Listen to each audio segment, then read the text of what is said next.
కాకపోతే cinema release అయిన తర్వాత గత 2 రోజులుగా వర్క్లోడ్ చాలా ఎక్కువైందండి. సుకుమార్ గారికి అలవాటే, మాకు అలవాటు లేదు. మేము కూడా రోజు 2-3 గంటల కంటే పడుకోవట్లా. ఎందుకంటే మెసేజెస్కి రెస్పాన్స్ ఇవ్వడమే సరిపోతుంది, లేకపోతే అది పెండింగ్ అయిపోతుంది.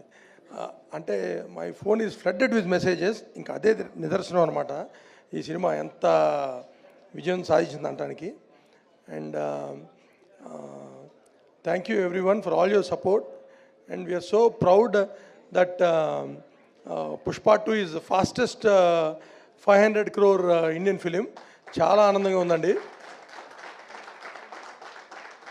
And it's long way to go. మేము ఊహించిన దానికంటే చాలా అంచనాలు అందరంత ఎత్తు వెళ్ళేటట్టు ప్రెడిక్షన్స్ కనపడుతున్నాయి. అండ్ ఈ సినిమాని ఇంత ఆదరించిన తెలుగు ప్రజలకి